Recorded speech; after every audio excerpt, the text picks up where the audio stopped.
নমস্কার সবাইকে, কেমন আছো সবাই? আশা করি সবাই ভালো আছো। পাপি আঁখি নতুন ব্লগ ভিডিওতে স্বাগত। তো দেখো, ছোট বৌদি পকোড়ি বানাচ্ছিল। তো বেসনটা একটু কম লাগছে, সেই জন্য কী করছে বলো তো, আর একটু বেসন নিয়ে আসছে আর আমি ওখানে দূরে দাঁড়িয়ে আছি। তো বেসন দিয়ে আবার মেখে কফির পকোড়া করছে। কফি, পেঁয়াজ, কাঁচা লঙ্কা, আলু দিয়ে পকোড়া বানাচ্ছি। আমার বড় ছেলে আর দাদার মেয়ে এই দেখো দাঁড়িয়ে দাঁড়িয়ে দেখছে। ওরাও খাবে এবার একটা দুটো করে।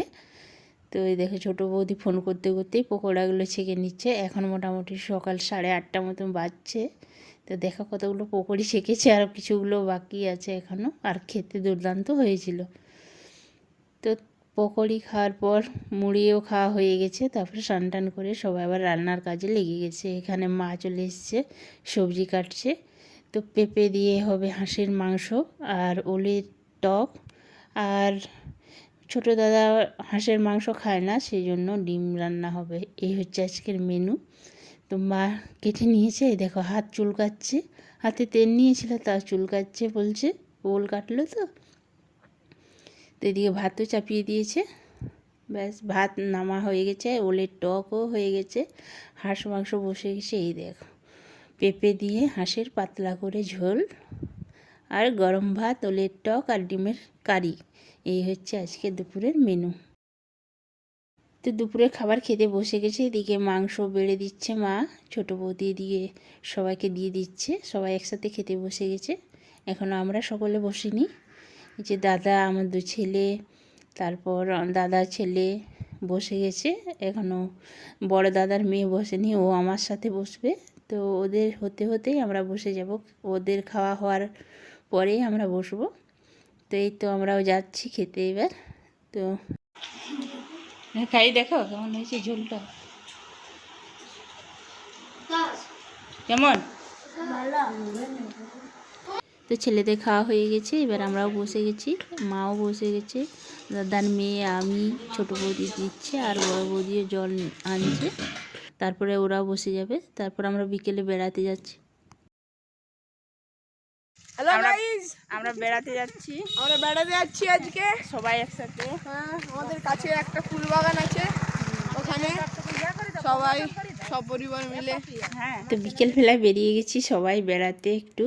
তো ফুলবাগান আছে, ফুলবাগানের ওখানে যাব না, তো একটু রোড দিকেই যাব, বেশি দূর যাব না। অনেকটা রাত, ছোটোবেলা তো, শীতের বেলা তো জানোই, 4:30 5টা বাজা মানে অন্ধকার হয়ে আসবে।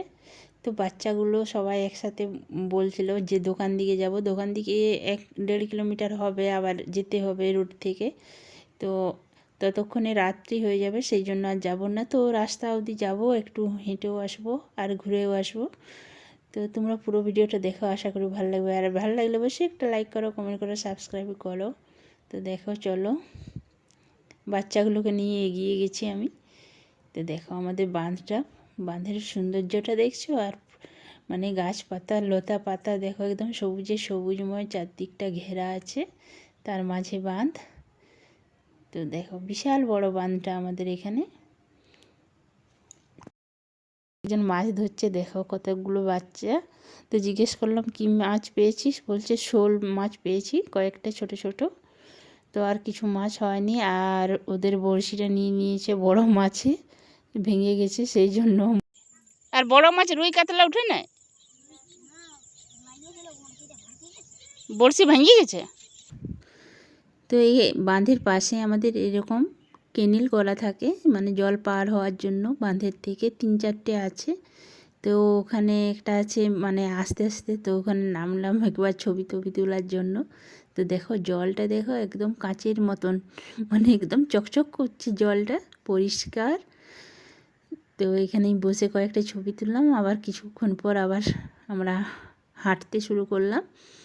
তো ফুলবাগান দিকে আর যাচ্ছি না, আমরা একটু রাস্তা অবধিই যাব। তো সবাই একসাথে গল্প করতে করতে হেঁটে হেঁটে যাচ্ছি, খুব ভালো লাগছে।